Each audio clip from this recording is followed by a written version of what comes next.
1, 2, 3.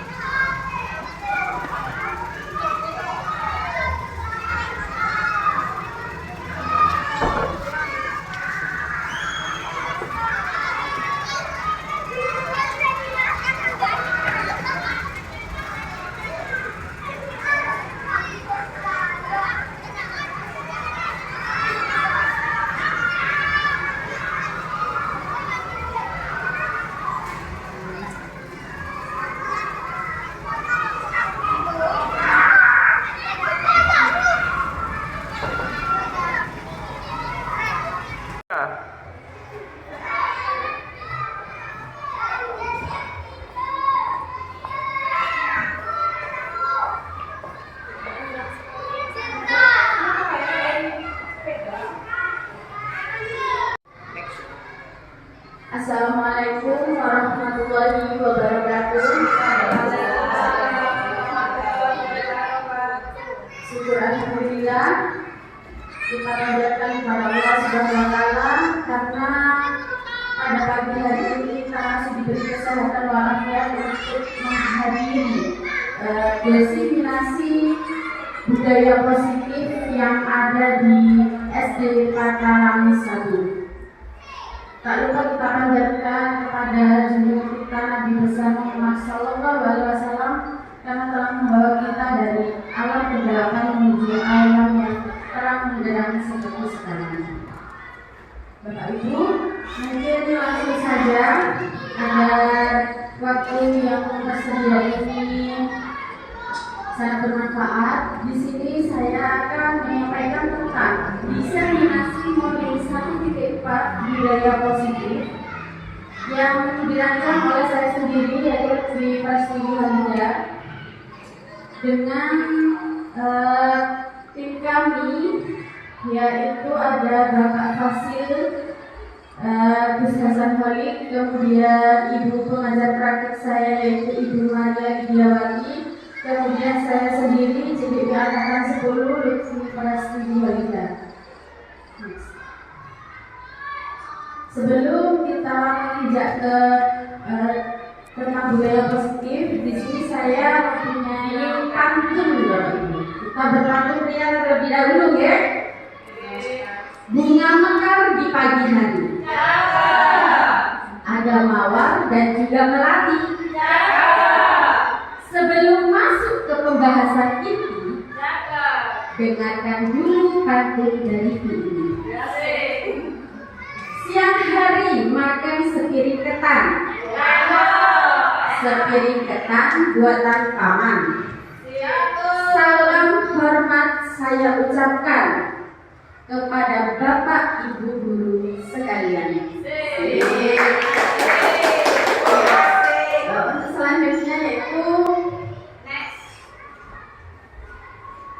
dalam agenda ini saya akan membacakan urutannya, yaitu ada pembukaan yang tadi sudah saya buka, kemudian pembahasan modul 1.4 tentang budaya positif, kemudian penutup.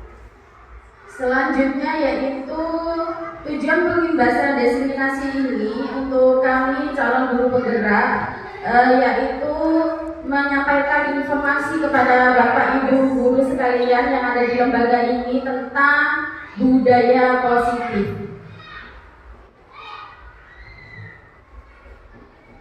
Latar belakang yang mengikuti yaitu di era globalisasi ini, sebagian besar anak-anak mengalami krisis karakter yang disebabkan tindakan mereka yang dengan mudah meniru budaya luar tanpa menyaring dan mengkaji ulang terlebih dahulu.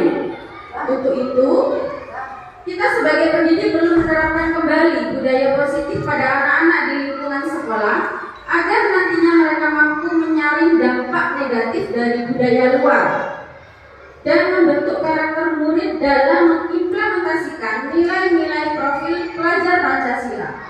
Penerapan budaya positif ini tidak bisa dilakukan tanpa dukungan dari semua elemen yang ada di sekolah ini. Benar ya Bapak Ibu, ya? Next, Pak.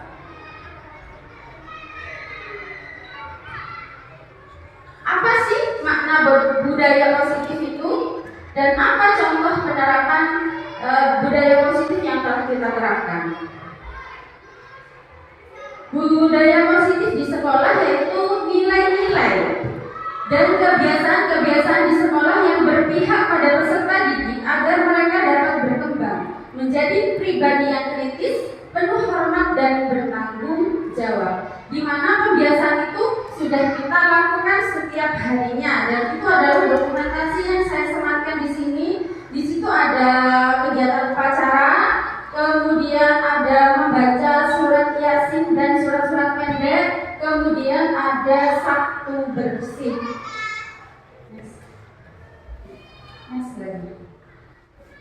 Filosofi pendidikan Ki Hajar Dewantara. Jadi sebelum kita menginjak ke materi selanjutnya, budaya positif selanjutnya, saya akan memberikan apa Ki Hajar Dewantara itu pernah mengatakan bahwa anak bukan tabula rasa. Kemudian yang kedua, semua anak terlahir dengan bakatnya masing-masing atau unik. Jadi semua anak yang terlahir itu memiliki karakter masing-masing, Bapak Ibu. Kemudian Ki Hajar Dewantara juga berkata, anak itu memiliki budi pekerti. Tugas guru menuntun bakat tersebut agar anak tumbuh dengan selamat dan bahagia. Guru ibarat petani dan anak ibarat biji jagung. Kemudian Ki Hajar Dewantara juga berkata kodrat alam dan kodrat zaman. Jadi kita mengajar anak-anak sesuai dengan kodrat alam dan kodrat zaman. Terutama inilah yang kita pegang, kita selalu ingat, kita mengajar harus berpihak kepada anak atau pada murid. Kemudian paradigma perubahan yang terjadi sekarang untuk membangun budaya yang positif, sekolah perlu menyediakan lingkungan yang positif, aman dan nyaman agar murid-murid mampu berpikir, bertindak dan mencipta dengan merdeka, mandiri dan bertanggung jawab. Lazimnya disiplin dikaitkan dengan kontrol. Dalam hal ini kontrol gurulah dalam menghadapi murid. Perubahan paradigma teori kontrol itu atau ilusi kontrol. Yang pertama yaitu ilusi guru mengontrol murid. Kemudian ilusi bahwa semua penguatan positif, efektif dan bermanfaat. Ilusi bahwa kritik dan membuat orang merasa bersalah dapat menguatkan karakter. Kemudian ilusi bahwa orang dewasa memiliki hak untuk memaksa. Itulah ilusi kontrol yang terjadi sekarang. Perubahan paradigma stimulus respon dan teori kontrol. Jadi di sini ada perbedaan antara stimulus respon dan teori kontrol. Stimulus respon itu contohnya itu kita mencoba mengubah orang agar berpandangan sama dengan kita. Akan tetapi teori kontrol yang terjadi itu kita berusaha memahami pandangan orang lain tentang dunia. Nah, Bapak Ibu, kemudian perilaku buruk dilihat sebagai suatu kesalahan. Akan tetapi semua perilaku memiliki tujuan. Jadi perilaku yang terjadi itu sebenarnya semuanya bukan kesalahan, tapi itu terjadi karena memiliki tujuan tertentu. Orang lain bisa mengontrol saya. Teori kontrolnya hanya Anda yang bisa mengontrol diri Anda. Saya bisa mengontrol orang lain, tapi teori kontrol mengatakan Anda tidak bisa mengontrol orang lain. Benar ya Bapak Ibu? Pemaksaan ada pada saat bujukan gagal. Kolaborasi dan kesepakatan menciptakan pilihan-pilihan baru. Kemudian model berpikir menang atau kalah. Teori kontrol mengatakan model berpikir menang. Apa makna kata disiplin? Kebanyakan orang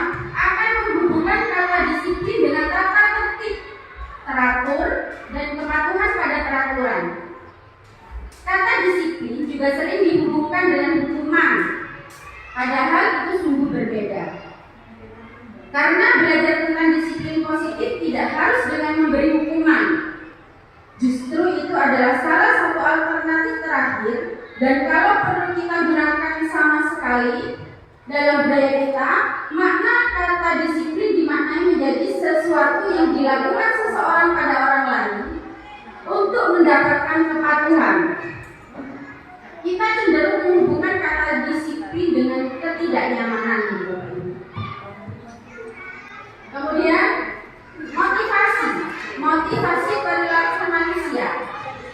Motivasi perilaku manusia itu ada dua, yaitu ada motivasi ekstrinsik dan intrinsik. Contoh motivasi ekstrinsik itu untuk menghindari ketidaknyamanan atau hukuman. Apa yang akan terjadi apabila saya tidak melakukannya? Itu adalah contoh motivasi ekstrinsik. Kemudian ada lagi untuk mendapatkan imbalan. Contoh katanya yaitu apa yang akan saya dapatkan apabila saya melakukannya. Tapi motivasi intrinsik itu adalah untuk menghargai diri sendiri, menjadi insan sesuai harapan kita. Contohnya yaitu saya akan menjadi orang yang seperti apa apabila saya melakukannya. Itu adalah motivasi dari dalam, motivasi yang timbul dari kita sendiri. Nah, selanjutnya yaitu adalah keyakinan kelas, hukuman, dan penghargaan. Mengapa kita tidak memakai peraturan saja? Mengapa harus keyakinan kelas? Di sini saya memiliki 3 contoh kalimat. Yang pertama, mengapa kita memiliki peraturan harus menggunakan helm bila mengendarai kendaraan roda 2? Yang kedua, mengapa kita memiliki peraturan 3M? Menggunakan masker, mencuci tangan, dan menjaga jarak 1-5 meter. Yang ketiga, mengapa kita memiliki peraturan harus datang tepat waktu pada saat mengikuti pelatihan? Itu adalah salah 3 contoh peraturan yang saya angkat. Untuk mendukung motivasi intrinsik, kembali ke nilai-nilai keyakinan, lebih menggerakkan seseorang dibandingkan mengikuti serangkaian peraturan-peraturan seperti contoh ini.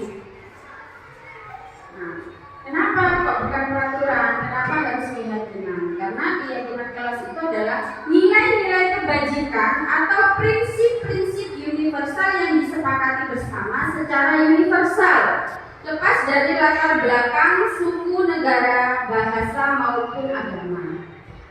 Menurut dosen, suatu keyakinan lebih memotivasi seseorang dari dalam. Seseorang akan lebih bersemangat untuk menjalankan keyakinannya daripada hanya sekedar mengikuti serangkaian peraturan. Jadi keyakinan kelas itu dibentuk agar anak-anak itu sadar apa yang dia katakan itu nantinya akan dengan sendirinya dilakukan tanpa harus disuruh lagi, karena itu keyakinan itu muncul dari dalam dirinya sendiri, seperti itu. Jadi daripada kita menggunakan peraturan, lebih baik kita menggunakan keyakinan kelas. Kemudian selanjutnya yaitu ada hukuman dan konsekuensi. Di sini perbedaan antara hukuman dan konsekuensi. Hukuman itu bersifat tidak terencana atau tiba-tiba. Anak atau murid tidak tahu apa yang akan terjadi dan tidak dilibatkan. Hukuman bersifat satu arah dari pihak guru yang memberikan, dan murid hanya menerima suatu hukuman tanpa melalui suatu kesepakatan atau pengarahan dari pihak guru, baik sebelum atau sesudahnya. Hukuman yang diberikan bisa berupa fisik maupun psikis. Murid atau anak disakiti oleh suatu perbuatan atau kata-kata. Contohnya, Bapak Ibu, ini sering terjadi kalau dulu saya masih sekolah. Biasanya itu kalau tidak bisa mengerjakan PR atau tidak bisa mengerjakan soal itu pasti ada kata-kata goblok gitu ya. Nah itu termasuk psikis yang disakiti, atau dengan menggunakan fisik. Ya, dulu saya masih sekolah itu kadang kalau kuku panjang, nah itu langsung dah diambilkan bambu panjang itu langsung dipukulkan ke tangan. Mungkin bapak ibu dulu itu juga pernah merasakan seperti itu. Tapi kita sebagai guru milenial, ya bapak ibu, kita harus bisa membedakan antara hukuman dan konsekuensi ini, karena ini sangat berpengaruh sekali terhadap anak-anak didik kita. Kemudian konsekuensi itu sudah terencana atau sudah disepakati, sudah dibahas dan disetujui oleh murid dan guru. Umumnya bentuk-bentuk konsekuensi dibuat oleh pihak guru dan murid sudah mengetahui sebelumnya konsekuensi yang akan diterima bila ada pelanggaran. Pada konsekuensi, murid tetap dibuat tidak nyaman untuk jangka waktu pendek. Nah, itu adalah konsekuensi. Next. Yang selanjutnya yaitu tentang 5 kebutuhan dasar manusia. Jadi manusia itu mempunyai kebutuhan dasar. Yang pertama yaitu untuk bertahan hidup. Yang kedua, kasih sayang dan mudah diterima. Yang ketiga adalah kekuasaan. Keempat, kebebasan. Dan yang kelima adalah kesenangan. Selanjutnya, bertahan hidup. Apa sih bertahan hidup itu? Kebutuhan bertahan hidup atau survival adalah kebutuhan yang bersifat fisiologis untuk bertahan hidup, misalnya kesehatan, rumah, dan makanan. Doni ketika ditanya oleh Ibu Ambar adalah karena ia lapar dan orang tuanya tidak membawanya bekal makan siang. Maka kebutuhan dasar yang sedang berusaha dipenuhi oleh Doni adalah kebutuhan untuk bertahan hidup atau survival. Itu adalah salah satu contohnya, Bapak Ibu. Salah satu contoh bertahan hidup. Kemudian kasih sayang dan mudah diterima. Kebutuhan ini dan 3 kebutuhan berikutnya adalah kebutuhan psikologis. Kebutuhan untuk disayangi dan diterima meliputi kebutuhan akan hubungan dan koneksi sosial, kebutuhan untuk memberi dan menerima kasih sayang, dan kebutuhan untuk merasa menjadi bagian dari suatu kelompok. Dan selanjutnya yaitu kekuasaan. Kebutuhan ini berhubungan dengan kekuatan untuk mencapai sesuatu, menjadi kompeten, terampil, diakui atas prestasi, dan keterampilan kita didengarkan dan memiliki rasa harga diri. Kemudian yang selanjutnya adalah kebebasan. Kebutuhan di sini adalah anak-anak dengan kebutuhan kebebasan yang tinggi menginginkan pilihan. Mereka perlu banyak bergerak, suka mencoba-coba, tidak terlalu terpengaruh orang lain, dan senang mencoba hal baru dan menarik. Yang terakhir adalah kesenangan. Kebutuhan kesenangan yang tinggi menginginkan pilihan. Mereka perlu banyak bergerak, suka mencoba-coba, tidak terlalu terpengaruh orang lain, dan senang mencoba hal baru yang menarik. Anak-anak dengan kebutuhan dasar kesenangan yang tinggi biasanya ingin menikmati apa yang dilakukan. Mereka juga bisa berkonsentrasi tinggi saat mengerjakan hal yang disenangi. Mereka suka permainan dan suka mengoleksi barang, suka bergurau, suka berlucu, dan juga mengemaskan. Bahkan saat mereka bertingkah laku buruk, mereka masih terlihat lucu. Kemudian selanjutnya yaitu tentang 5 posisi kontrol restitusi. Yang pertama yaitu adalah penghukum, pembuat rasa bersalah, teman, pemantau, dan manajer. Apa itu segitiga restitusi? Restitusi adalah proses menciptakan menciptakan kondisi bagi murid untuk memperbaiki kesalahan mereka sehingga mereka bisa kembali pada kelompok mereka dengan karakter yang lebih kuat. Ciri-ciri restitusi yang pertama, bukan untuk menebus kesalahan, namun untuk belajar dari kesalahan. Yang kedua yaitu memperbaiki hubungan. Yang ketiga, tawaran, bukan paksaan. Yang keempat, menuntut untuk melihat ke dalam diri. Yang kelima, mencari kebutuhan dasar yang mendasari tindakan. Yang keenam, cara yang paling baik untuk memperbaiki diri. Yang ketujuh, fokus pada karakter, bukan tindakan. Yang kedelapan, fokus pada solusi. Dan yang kesembilan adalah mengembalikan murid yang berbuat salah pada kelompoknya. Jadi itulah 9 ciri-ciri tentang restitusi. Segitiga restitusi adalah sebuah tahapan untuk memudahkan para guru dan orang tua dalam melakukan proses untuk menyiapkan anaknya melakukan restitusi bernama segitiga restitusi. Nah, di sini dalam segitiga restitusi itu ada tahapannya, Bapak Ibu. Yang pertama yaitu menstabilkan identitas. Yang kedua, validasi tindakan yang salah. Kemudian yang selanjutnya menanyakan keyakinan. Nah, di sini saya memberikan contoh penerapan segitiga restitusi di mana kasus ini memang benar-benar terjadi pada saat saya mengajar. Monggo bisa dilihat. Nah, jadi ini ada murid saya yang berebut kertas, berebut kertas sampai menarik kerudung temannya. Nah, ini memang fakta Bapak Ibu terjadi. Kemudian segitiga restitusi yang saya ambil pada adik saya yaitu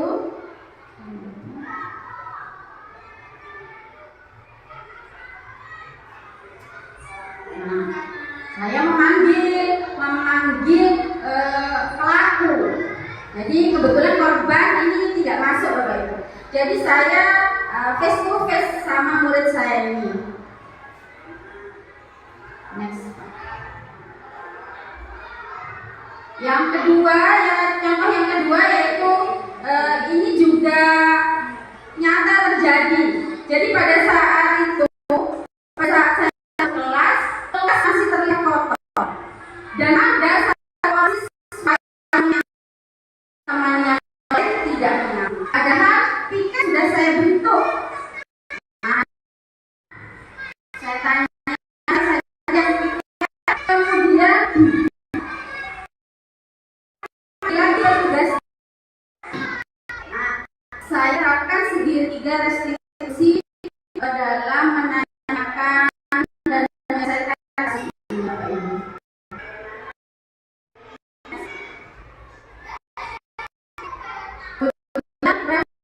Dari kejadian ini yang saya ambil yaitu yang saya kemudian perasaan apa yang selama mengikuti ini khususnya mengenai makna kelas dan kebutuhan dasar manusia. Perasaan saya jelasnya senang sudah bisa menerapkan kepada Bapak dan Ibu guru di lembaga ini. Kemudian hal baru yang saya dapatkan, kita bisa bersama-sama melangkah menjadi lebih baik ke depannya untuk kemajuan SD kita ini. Kemudian peran AMON seperti apakah yang saya telah lakukan selama mengikuti diseminasi ini, sesuai dengan Ki-Hajar apa yang telah dikatakan Ki-Hajar Dewantara, kita sebagai guru bisa menjadi AMON untuk menuntun murid-murid kita menjadi orang yang lebih bermakna. Kemudian saya akan menjadi AMON yang seperti apakah setelah mengikuti diseminasi ini, menjadi AMON atau menjadi guru yang selalu disenangi oleh murid, yang selalu ditunggu kedatangan saya. Itu